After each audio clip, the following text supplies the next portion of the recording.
Hello, and welcome to MVAO 102, Introduction to Auto Operator Rules. This is Part 1.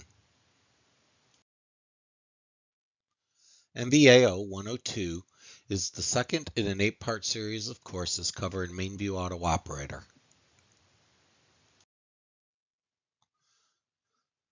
Today's ZOS operator has many demands on their time.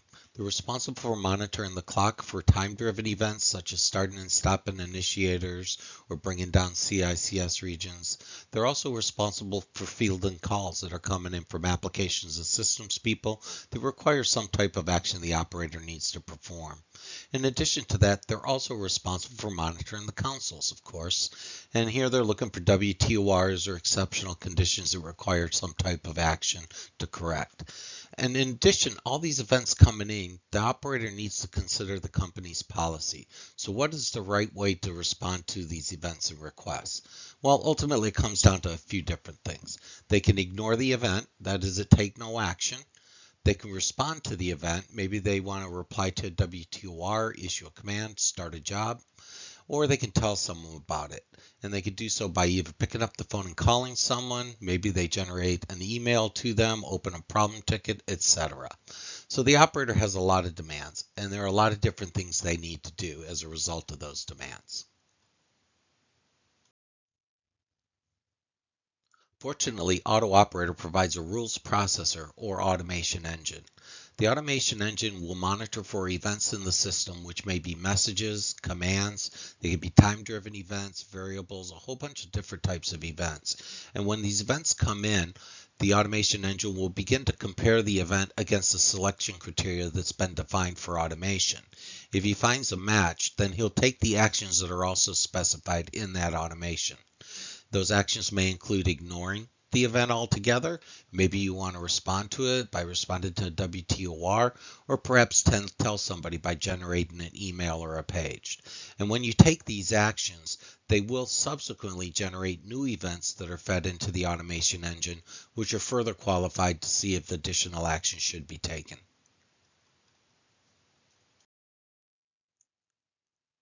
When we talk about automation in the context of AutoOPERATOR, we can break it down into two general areas. The first is message and event management. And what we mean by that is the system is generating messages and events, and AutoOPERATOR is trapping them as they occur. And based on the way the automation is defined, he may take some action in response to those events. By its very nature, this is a reactive approach. An event occurs, we take some action. Event occurs, we take some action. This contrasts with procedural automation, which are typically routine tasks that are well defined. Either they're done on a regular time basis, maybe the same time of day every day, or there's something that's done at the request of someone. So maybe you get a call from an application programmer says you need to maybe start these jobs or something else. So it's well defined. Now, important to note with automation that if you're not reducing the workload, you're really not automating anything. So it's important to keep that in mind as you're going through and building your automation out. I've talked a little bit about the automation engine or rules processor. Now I want to take you a little deeper into that and talk about rules. And a rule is essentially a policy of selection criterion and actions that follow if-then logic. So the selection criterion is the if, which is the criterion that qualifies the event. It may be looking at message IDs. You may say it only needs to come from certain jobs or at certain times a day. And then there's the action specification, which is the then. And that tells you what actions to take. Do we want to suppress the message, or respond to a WTOR, generate an email, so on and so forth.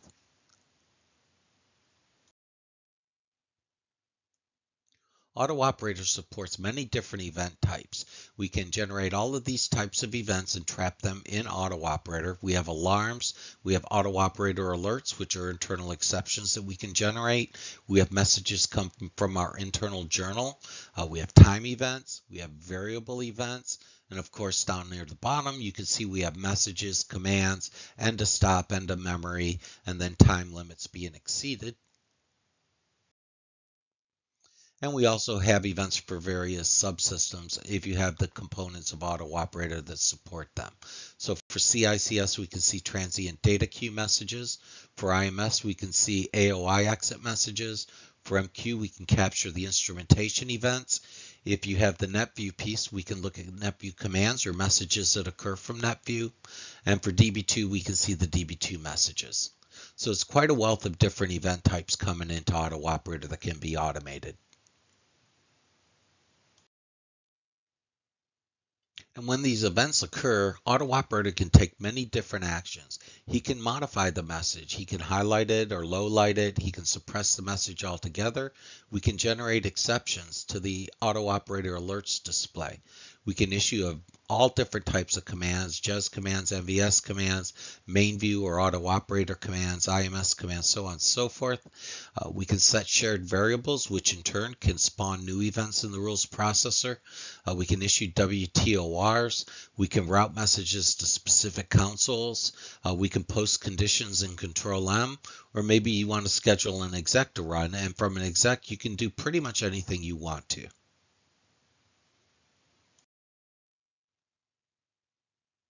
AutoOperator also provides a display of event activity statistics, so you can see which events are occurring in your system most frequently, and then you can build automation directly from here by selecting them with an S.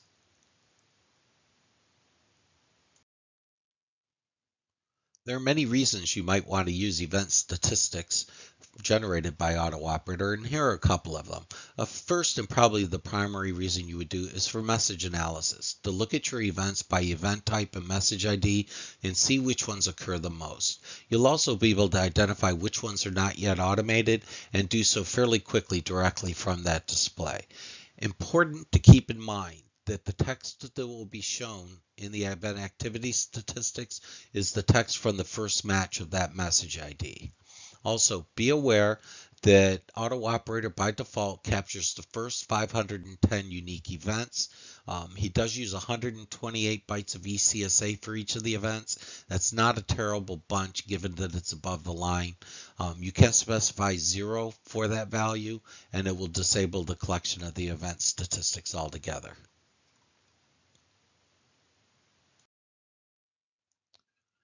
Here's an example of the event statistics in the Windows mode of MainView. And you can see here we still list you all the different events. The color coding is a little bit nicer. And you can use these fixed sections at the top of the display to change the date and time of the data, how many records you want to pull, which direction you want to scroll through them, so on and so forth. Now you can also set filters on this data using the AUProf display, which is on the next slide.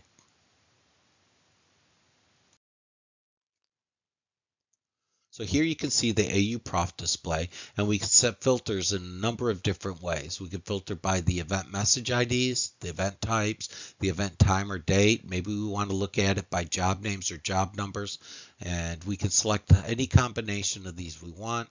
We hit PF3 and it'll be applied to the display.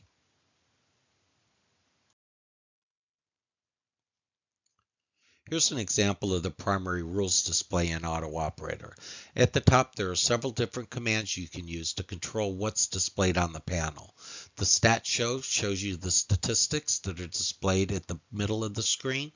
Command show will show you the commands down near the bottom, and then parms will show you the parms that are listed at the top of the display. So here you can see what the display looks like if we've turned off the stat show, command show, and parm show. You just get a list of all of your rule sets that are available to you.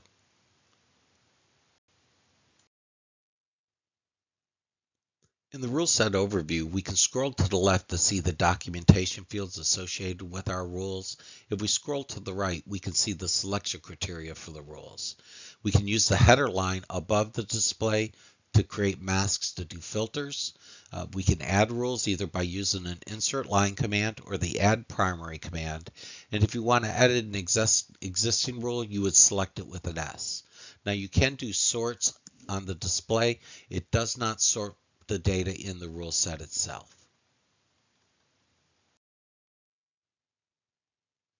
This slide presents an example of the Ruleset overview display. And you can see down at the bottom we have a list of all of the rules that are defined in the Ruleset. And we want to change one of them, we could just select it with an S, and then we'll be taken into the rules processor.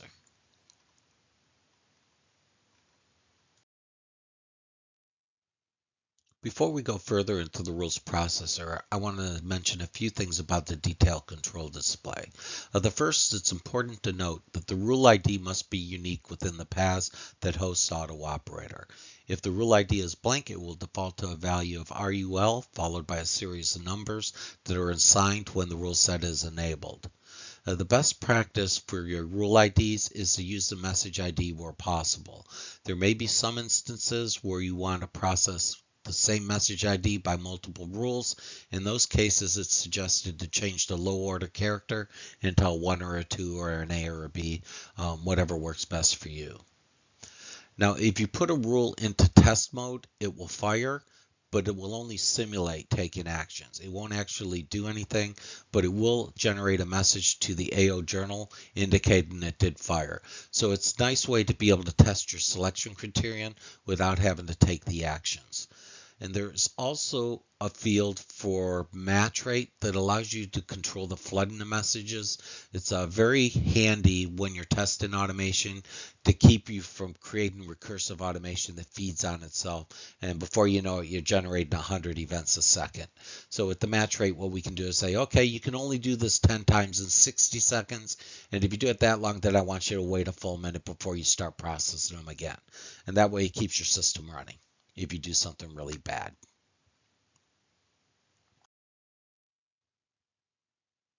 Here we can see the rule processor detail control display. And you can see in the middle of the screen we specify our rule ID, our event type, and then where we want the rule to be enabled, disabled, or in test mode. You see the criterion match rate is specified here, so we're saying if this rule is fired 4 times in 4 seconds, I want you to disable it, so don't run it anymore. And then down at the bottom, we have some documentation fields, which help you organize your rules.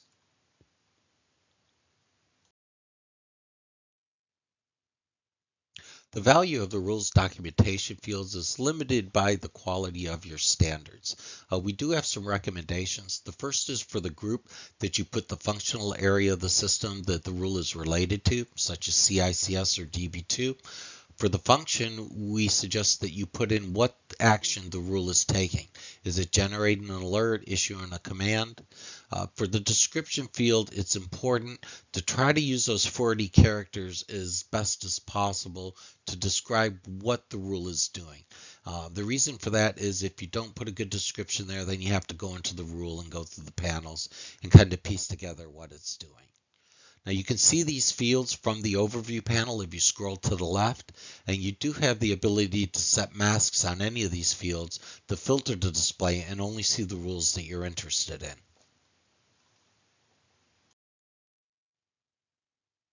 When you're defining a rule in the rules processor and you put a question mark in the event type field, MainView AutoOPERATOR will present you with a display like this. And here you can see the various codes for all the different event types that you can specify. This slide illustrates the flow through the rules processor. When you first come in, you're going to get the automation control panel. From there, you will select a rule set, which will take you to the rule set overview. Then from there, you will select a rule, and that will take you to the rule detail. When you're looking at the rule detail and you press enter, the next screen displayed will be the selection criterion. And then the next screen after that will be any variables that you need to query to select the event. The next screen after that will be the basic actions that you want to take in response to the event when it's qualified. The second panel for actions provides you with some extended actions that you may want to take. Then you'll go to a panel that will allow you to set variables based on the event. And then we have 2 panels following that allow you to define alerts that will go to an exceptions display. And optionally, you can look at some integration with cross-platform solutions. Now, for each of these panels, you can see there's S1, SV, A1, A2, AV, so on and so forth next to them. You can go directly to those panels by typing that on the command line.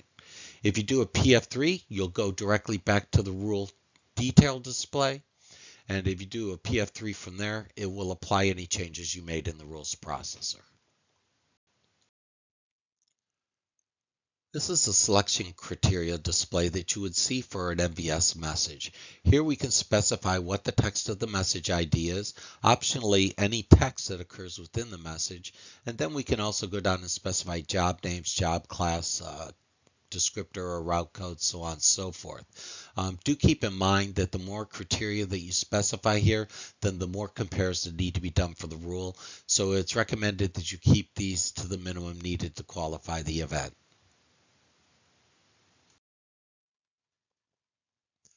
When the rules processor gets an event, he will automatically parse it into words.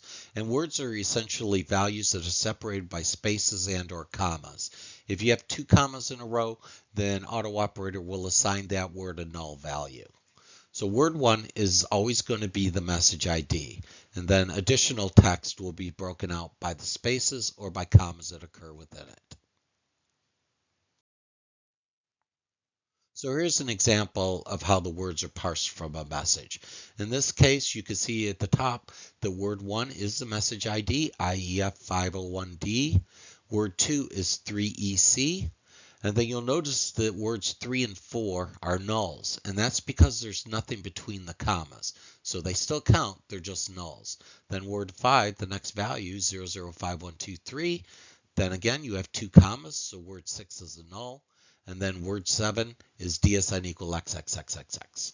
All right, so you get the general idea here. Now, if we had blanks, it would also delimit them. And you can see that down in the second message, where we delimit word 5 because he has a blank before and after the equal sign. So the blanks or commas, it doesn't matter. They will both separate the words.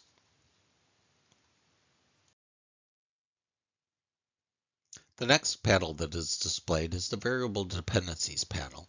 And here we can specify any variables that we want to query the contents of to qualify the event. In this case, we're checking the contents of word 2, which is the first word after the message ID, and we're seeing if it's equal to a value of TSO. And then we also have an AND operator that checks the value of IMF day, which is the day of the week variable populated by AutoOperator, and we're checking to see if that is not equal to Wednesday. So if this message is related to TSO and it's not Wednesday, then I want you to take some action, and that's the action that will be defined in the subsequent panels. Now, one thing I do want to make you aware of is that AutoOperator on this display will always evaluate the ANDs before the ORs. So keep that in mind when structuring your logic on this panel. There are several different operation values that could be specified in the variable selection display. Of course, you have equal, not equal, but then you also have greater than, less than, and greater than, equal to, or less than, equal to. You also can do some masking using include and exclude.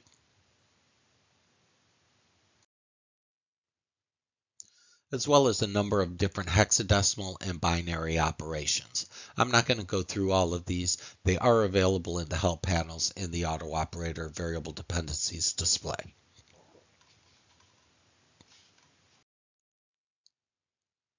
The next panel that is displayed is the action specifications for MVS messages display. So here we can see near the top there's an option display at desk. If we change that value to no, that will cause AutoOperator to suppress that message from going to where it was originally intended. Below that, we can specify any execs and parms that we may want to invoke as a result of this event. Below that, we can specify the command, and many different command types are supported. We can use MVS commands, BBI commands, I-MVS commands, MQ commands, TOM commands, so on and so forth. If you want to see all the command types that are available, put a question mark in the command type field, and you'll get a list. Now, if you go to where the actual command is specified, where the S space backup hist is, if I put a question mark there, AutoOperator will present you with a panel where you can specify multiple commands. Below that, we have issue message WTO. If we put a question mark there and hit enter, AutoOperator will present us with a better formatted display for generating your WTOs. So it's a little bit easier to find your descriptor and route codes.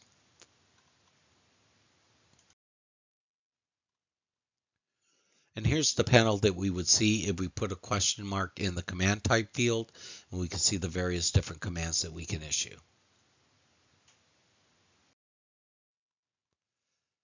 And this is the display that results if we put a question mark in the command field. So you can see it gives you a lot of real estate for issuing your commands.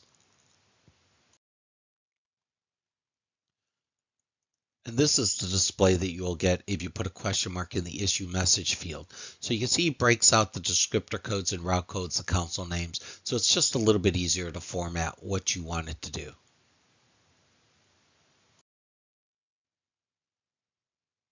The next display is the Action Specifications 2 panel for MVS messages. And here we can take some additional actions based on the event. If we want to DOM a message, we can specify the DOM ID in the DOM ID field. We also have the ability to update the message descriptor codes, route codes, the color and intensity highlight, all those things, as long as they're supported at the destination.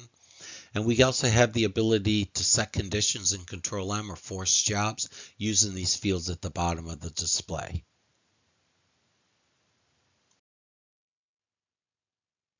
The next panel that is displayed is the Set Variables panel. And here we can set shared variables to any values that we need to. If we want to set a variable value, it can be for an existing variable or it can be a new variable. And we can also increment and decrement the value by specifying +1 or -1 as the variable value. Now, using these variables can be really handy if I need to tie together multiple rules to perform more sophisticated automation. The next panel you will see is the Alert Actions 1 display. We're going to talk more about this later, so I'm going to skip this for now. And then we have the Alert Actions 2 panel. And again, we'll discuss that in more detail when we talk about alerts. Auto-operator rules can also cause events to happen to integrate with enterprise-wide solutions. And then we can specify the appropriate values here to generate the right slots and events for the distributed solution.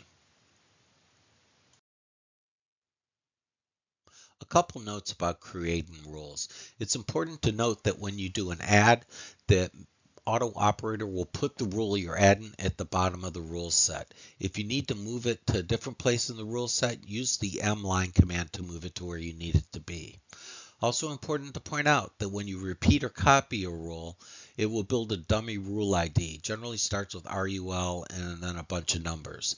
So the rule ID needs to be unique in the AutoOPERATOR paths. So as soon as you go in to edit that rule, change the rule ID to something that's more meaningful. If you have a rule that's been copied and your rule set strategy is first, the second rule will never fire because the first rule always matches it. So keep that in mind with your selection criteria if your rule strategy is first.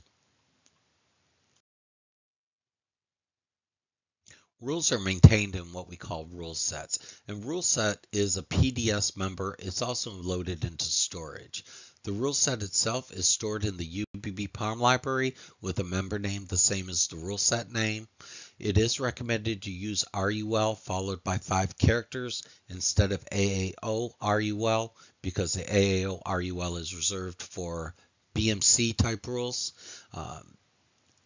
You have more characters, that tends to make it a little easier to identify what your rule set's purpose is. It's important too to note that the rules are reread whenever you cold start your AO paths, or you do a set or a reset command from the journal. Rule sets can be enabled or disabled, so if they're disabled, they're not being processed. If they're enabled, then the rules within them are eligible to be processed if the rules themselves are enabled as well. And you can look at the UBB-PARM AAO PRM member, and that will contain the rule sets that are set to start up automatically when AO comes up. A couple notes about saving rules. Rules are stored in memory when you create them, and when you back out of the rules processor, it's important that you save them to disk so that you maintain a consistent copy in memory and what's on your DASD. So when you exit your rules, you will be prompted to do a save or a no save. Do not do a no save. Do a save, keep them in sync. If you need to go back and change something, then make your update to the rule set and do another save to replace it. Rules in memory are lost whenever you do a cold start of the BBISS or the AOPAS, and also at MVS IPLs. And there's also no NQs on the rule sets. So you need to be sure that you're only updating the rule sets from one LPAR at a time. Don't go into an auto operator session on one LPAR and do some updates, and then go to another LPAR and update the same rule set. That just doesn't end well. The rules processor supports masking for patterns in many of the fields. The plus sign matches one character. An asterisk matches 0 or more characters. If you use a tick mark or a quote, that will turn off the pattern masking, so you can use a masking character as a literal. If you use the not sign, you can then of course say not equal to something. Also, special considerations for specifying multiple values in the rules processor. For most of the fields, they're separated by blanks. In some of the fields, you can use a double colon, such as commands, alert queues, alert targets. You can also put in the double colons automatically, like for the commands. If you put a question mark in the command field, hit enter, then you'll be presented with a list of commands that you can present, and then AutoOPERATOR will concatenate them together for you. That concludes MVAO 102 Part 1.